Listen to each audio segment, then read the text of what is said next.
Hey guys, welcome back to Aclaimant Fireside Chats. I am so excited for our guest today. He is a man who probably needs no introduction, but Tony Canas, welcome to Aclaimant Fireside Chats. Thank you. Thank you for having me. Of course. Now, I feel like my background introduction for you could never do justice, so I'll just say three things and then I'll let you actually give your full proper background. But you are InsureTech influencer, you are magician extraordinaire, and you are recruiting expert in and around the insurance space, to say it way too short. Yes? Yes, that is a very good summary. Awesome. So I guess maybe give me like maybe 2 seconds on how you manage to do all three things and sleep at night. Who says I sleep? Actually, I go to bed fairly early. My different lives have been integrated really well into each other, which wasn't always the case. Back when I worked at a carrier or several carriers, back when I was working at carriers, they were deeply uncomfortable with the insurance nerd side. And then when I left the carrier world to go to a recruiter, my life started integrating. And now that I run my own little recruiting shop called Top Out Recruiting, now my life is really integrated because number one, I'm nerdy about insurance and InsureTech. So keeping tabs of what's going on in that world is just natural to me. The podcast, largest podcast in InsureTech, episode 800 will probably be live by the time this goes out because we're like a week away. It's already been recorded. So that keeps me up to date with what's going on in InsureTech. And that also feeds me most of the business for the recruiting firm. And then Magic started as a way to promote the podcast and the recruiting firm at insurance conferences. And then it became an obsession. And now I am a semi-pro magician in Atlanta, Georgia for all sorts of events and nationally for trade shows, whether they're insurance or not. But all three things are very deeply integrated with each other, which makes it so much better for me. That's amazing. It's so cool how you managed to pull this off. And I was going back over my notes. So we actually first did your podcast, I think it's 7 years ago now. Episode 134, and that was Nick Lamparelli back when he ran it. Yeah. It's been like 7 or 8 years because we're at episode 800 now. Yeah, that's wild. That's wild. Congratulations on 800 episodes. I think I'm at episode maybe 15, so got just a little bit of catch up to do. But I guess speaking of things that have changed, so I feel like a lot has changed in 7 years, especially in the insurance and the InsureTech and all things related to that space. And so I think what I really wanted to focus on today, I know you have a driver's side seat in this space, is we kind of call it the silver tsunami, but there's this impending fear or fact that half of the insurance professionals across the space may be retiring in the next 3 to 5 years. And it's got a lot of people worried structurally about what happens in this space as we start to see that unfold. And so I'm curious, from your vantage point, one, what are you seeing as it relates to the silver tsunami? And then two, how bad do you think it's actually going to be? There's no impending. It's here. We're living through it. It's like climate change. We are living through it. We've been talking about this for at least the 15 years that I've been involved in the industry, and we've been talking about it's coming. Then I spent almost 10 years at insurance conferences talking about it. My book came out in 2017, Insuring Tomorrow. Everything I said is still true. I really need to write an update about Gen Z, but I'm a little bit stuck on that one. They're weird. The easiest way to put it, I spent 4.5 years at Jacobson, a very large recruiter, the largest recruiter in insurance, trying to sell their subject matter expert service, which is a great product, but nobody knows about it. So my job was to get in front of insurance executives and let them know about it. So many of the people that I sold to or prospected at the carriers during that time have retired. And I know because we're connected on LinkedIn, right? So my LinkedIn is just packed with people who I might have had great conversations with a few years ago who have now retired. At the same time, every time I chat with Tony.com, my career advice service, every person I chat with at chatwithtony.com, if they are in the office, not remote, if they go to the office every once in a while, they all comment on how much gray hair there is. And that's not a bad thing. That is experience. And I love the fact that this industry has so many people that have stayed in it for 30, 40 years, sometimes at the same company. At Liberty, in a small 200 people office here in Atlanta, Georgia, my last W-2 as an underwriter, I was there to celebrate a 50th year anniversary at Liberty. Whoa, 50 years, right? And I've been to multiples, 30, 35, 40 years. This industry does really well at keeping people because it's a great industry to work in. The problem is, as those people retire, if we don't do a great job at transferring that knowledge to the next generation, that becomes a giant problem. And we don't do a great job about that, right? And that 400,000 number has been questioned a lot because we've been talking about that number for a long time. But recently, somebody posted on LinkedIn some resources, because I'm not a data guy. I'm not a primary researcher. So somebody posted some updated data, and apparently like the number has stayed pretty stable. Like it continues to be 400,000 in the next few years. And a super interesting piece of data that I hadn't heard before, and I have not seen the sources for it, but this person claimed that they were involved in the research. Basically, that for every person in insurance that does make it to their like fifth year in the industry, 9 people retiring. Because that's the thing, where we can't just compare. Like the goal is not just for every person that retires, we need to get a new person in.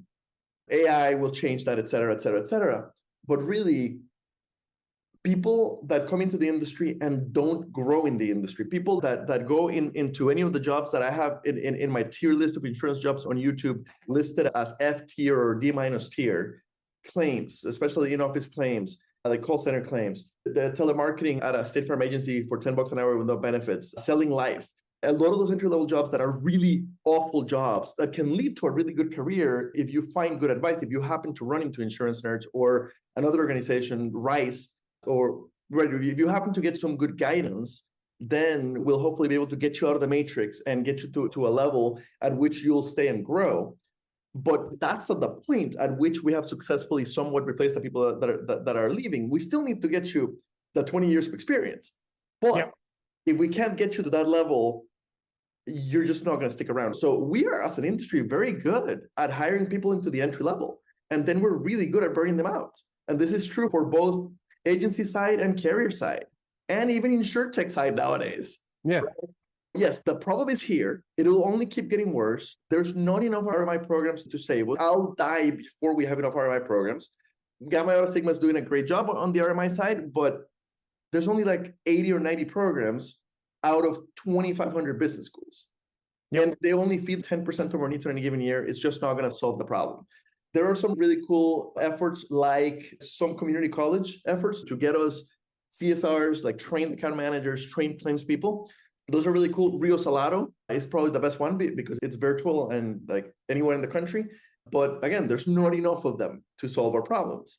Ultimately, what it comes down to is, unless we can get that person, that brand new person, to the point where they're self-sustained, where the point where they're making enough money to pay their student loans comfortably, where they enjoy the job or at least don't hate it day to day, and where they have a roadmap to grow in the industry, unless we get them to that point, it's a wash. We're not solving our problem. That's why I'm such a fanatic of programs like CPCU, because once you have your CPCU, you might leave your company. You won't leave the industry because you're more valuable here than elsewhere. And you have the roadmap on how to grow. So it's crazy. Yeah. For about 10 years, I was the Gen Z in insurance guy, the millennials in insurance guy. I'm now 43. I cannot believe that we're still having the same conversation. It has gotten better, but we have not solved our issues.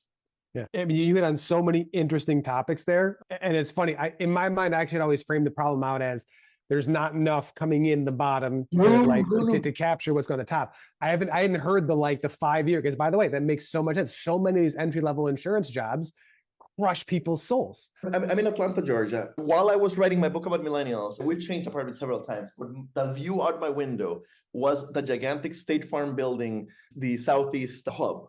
And I don't mind saying the word State Farm. That gigantic building is a gigantic call center. Yeah. Okay. And that's fine, as long as you get those kids and you teach them about insurance, you encourage them to get CPCU, you give them a roadmap to grow within and beyond the company, and 80 or 90% of those kids are still in insurance 10 years later and they're growing, amazing. That's not generally the case at a large call center, regardless of who runs it. Same thing with small State Farm. And I don't want to pick on State Farm, because this is the case for all the large carriers. They all have very similar issues. No, it's so true. And actually, it's such a good and interesting framing of all of these things. I guess as I start to unpack a little bit of this, and again, you hit on that we hold people for 50 years. So once you can get somebody past the moat, I feel like versus other industries or people like always trying to bounce out, you're right. We have like structural bumper bowling that keeps people in this space. But I'm curious, what are you seeing companies do, if anything, to try to get people to that 5-year hurdle, or try to get people to come and stay more, finding ways to kind of encourage that, if anything, to try to help see if we can find ways to try to close the gap here? Mentoring programs are absolutely huge. So mentoring programs, support for education like CPCU, but no, it's not just support. You have to teach them what it is. Otherwise, the fact that your employee manual says you'll pay for it means nothing if they don't understand what it is and they don't understand what it can do for their careers. Support for rising insurance star executives. If you haven't had Amy Cooper, invite her to your next episode. So support for Rise, internal mentoring programs, reverse mentoring programs, emerging leaders programs internally at your company, like the great one that through Allied Insurance that I went through, or FLRP that I went through at Nationwide. Rotation programs, early career rotation programs. Anything that we can do to, here's the problem.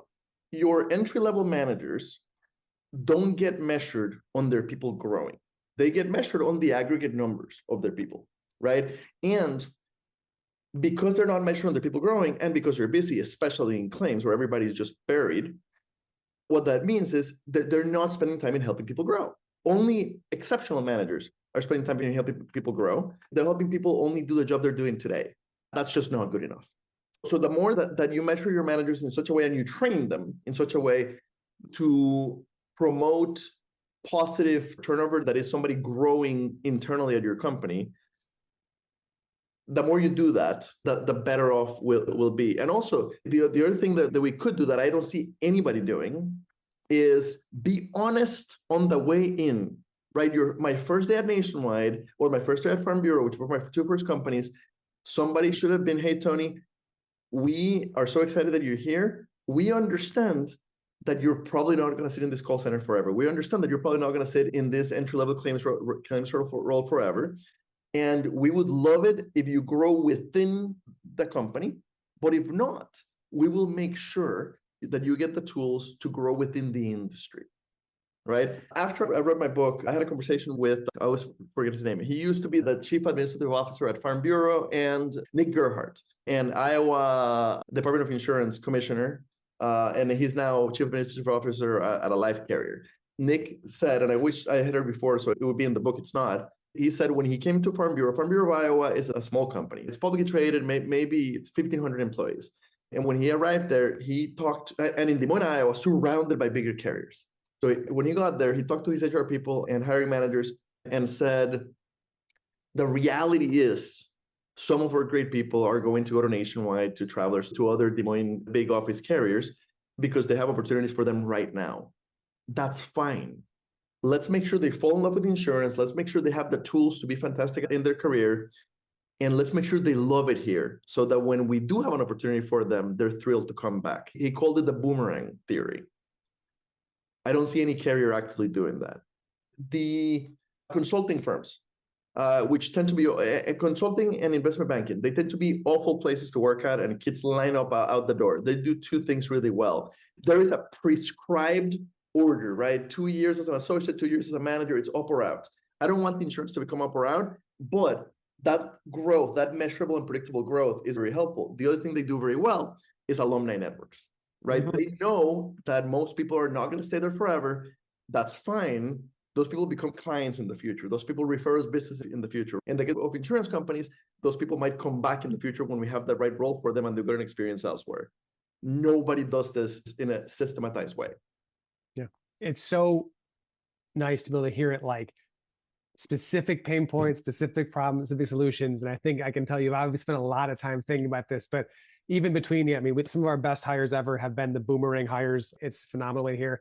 The thought of like actually investing past that first job, I think it takes companies that can think a little further, but I do think that there is some like collective game theory here, and that if everybody like invests together, says, hey, we're just going to make the first year groups, mentorship, cross company, whatever it has to, insurance meetups, however you do it, but recognizing that whether you're at an agency and networking with other producers, whether you're a carrier, network with other underwriters, like that's like where I think you got to create the community here. Because even when I was in consulting, the community was what kept everyone in for it forever and also made it last so much longer. I love that idea of communal game theory or industry-wide game theory. That makes so much sense. I'm an external recruiter. I'm a third-party recruiter. I make my living largely from stealing highly experienced insurance people from one company to another or from one company to an InsureTech. Okay. Internal recruiters are a very different game. Internal recruiters get measured in how quickly they fill a role, and even better if they fill it under budget, right? They don't get measured that person growing from their new role. They don't get measured on that person succeeding on their role. Back when I was in transportation, I was a fleet manager. When I got a driver handed to me at the end of training, if they didn't quit within the first 3 days, they were my problem, right? If they quit within 3 days, it was a recruiter's problem because they probably lied to them. But if they lasted more than 3 days, they were my problem, right? So I was extremely honest with them about the reality of what they had gotten themselves into and about the fact that recruiting had lied to them within the first 3 days. Here in insurance, internal recruiters don't lie to you because we're a much better industry than transportation, but because they don't have skin in the game in you being successful, all they get measured on is filling that role and filling it quickly. So what happens? They place people into whatever job they have open right now, not the role with that person's going to be successful. So a lot of effort needs to be dedicated industry-wide in the early years into helping you find the right seat in the bus. You might be completely in the wrong bus, but especially if you're a medium-sized and larger company, chances are there's a great role for you in this company.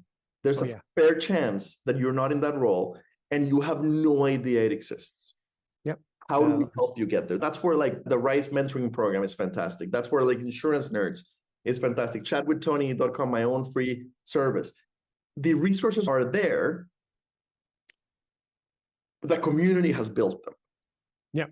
Generally not the companies. Yeah, no, it's like the visibility, the transparency issue. It's one of the insurance's Achilles heels, just generally. And it gets worse, especially I'm sure the more junior you get. Now, I think any conversation about hiring in the future of working would be incomplete without talking a little bit about like where AI is impacting some of these roles. And so I think insurance in general has this very unique set of problems of we don't have enough people coming in. AI is making entry roles potentially easier or reducing the need for a decent number of them at some point in time. And so I'm curious, where do you see the interplay of those kind of forces, especially in this space? So I've been looking for the right time to stick this in, and this seems like the right time. Nice. So for the last 3 years, almost every interview I do on Purposeful Risk, and I interview almost every week. I have 2 today. Almost every interview claims to be an AI company. I'm not technical. It's hard for me to differentiate who's for real and who isn't. And for the last 1.5 years, almost all of them claim to be agentic AI. What I can assure you is somebody will get this right? I don't know who. Somebody will get this right, and it'll have massive effects in our industry. I tend to ask him almost every time, whether it is during the recording or after we're done recording, I tend to ask them, are you going to kill insurance careers? And not a single one of them, not even offline, says that's what they're going to do. They're all saying we're going to give you superpowers. Fantastic. Okay. Some jobs will go away. Processing type jobs that have zero decision-making power, that are truly like, we receive the stuff on paper and we type it on the other side, or we receive the stuff on a PDF and we type it into our system. Those jobs have already been largely automated to the Philippines and India. So a lot of those jobs have already gone away. But all of your people who make decisions, even if they're small decisions, they'll get superpowers, basically. Now, what does worry me, and what I have not gotten a good answer on, is the entry level, right? Other industries are getting hit with a lot of entry-level roles disappearing. I have not seen it in our world yet, and part of it is insurances behind the technology.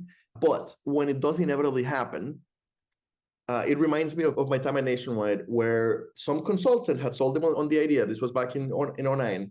Some consultant had sold them on the idea that if you divided claims into 8 small roles, you can hire brand new grads, teach them that small role, and do it in a more efficient way. Maybe true, but it also resulted in every claim having 7 people on it, and nobody, and the customer not understanding who owns the claim because nobody did. And number 2, it also resulted in basically an inevitable problem that I predicted, which is, where are your managers going to come from? Because the managers need to have a broader understanding of claims, right? So if the new kid spends 1 year in no injury liability claims, what they call NILC, which is not a real claims job, all they do is the interview. If the new kid spends 1 year in NILC, 1 year in property damage, 1 year in auto damage, 1 year in med pay, 1 year in BI, right? 6 or 7 years in, By the way, each of those years, they're no longer doing the old stuff. So they're getting rusty on the old stuff, right? Where are your managers going to come from? You're going to have to steal them from somewhere else, right? So very similar situation. We will get to the point, I have no doubt, where simple claims and simple underwriting can be handled on a pass-through basis completely by AI. Good for the company. It'll lower our expense ratio, and we all need that. But there will always be a human in the loop, especially in our highly regulated industry, especially if underwriters make $1 million decisions for companies, right? Mm-hmm. Claims make hundreds of thousands of dollars decisions and the possibility of bad faith. That decision will always have a human in the loop. How do we train that human if you eliminate all the entry there? But already for a long time, it's been a truism that it costs $1 million to train an underwriter because they'll have some big losses along the way, right? Mm-hmm. Okay. So if there's no entry-level jobs, that training just got a lot more expensive. And that goes for every department. So at some point, I think we have to get to a level of purposeful inefficiency where the AI is smart enough to do all the small underwriting, all of the small claims, but we purposely let humans do them because they need to learn so that someday they can do the complex stuff. And that conversation is not even happening yet. Interesting. I have not heard purposeful inefficiency yet. I love it. I'm probably going to steal it if that's okay. And I'll make sure to cite you every time I use it. I think it's a Kylie Shimabuku quote. I don't remember. But yeah, feel free to say that you heard it from me. I'm sure that I heard it somewhere. Hey, that's how that stuff all works. That's a good best way to get the rumor mill started. But no, Tony, this has been such an amazing overarching conversation, both around like where we're having problems getting people in, how we make it better, and then also what AI can handle, all in, I think, a pretty tight conversation. With that, I guess I will let you go ahead and take the last word here. The last word is my left hand never leaves the screen. As it goes from my right hand, left hand, left hand, never leaves the screen, and it vanishes. And I can make it come back from wherever I want, especially because all my stuff is red. Quite simply, subscribe to the YouTube channel, Insurance Nerds. Subscribe to the podcast, Purposeful Risk. Add me on LinkedIn. If you are looking for people, we'd love to help you hire. If you are looking for your next opportunity within insurance, I'm free from your perspective. Chatwithtony.com. If I can help anybody understand how to engage the next generation of insurance professionals, again, reach out. I'm obsessed. And I've been obsessed with this topic for over a decade now, which is why I don't need any prep to record an episode like this. Awesome. Tony, this has been great. Thank you so much for being on Aclaimant Fireside Chats. It's one of my favorite episodes I've had so far. Catch you guys next time. Is it the first Fireside Chat that had actual fire? Yes. The first one with actual, it's amazing. It's great.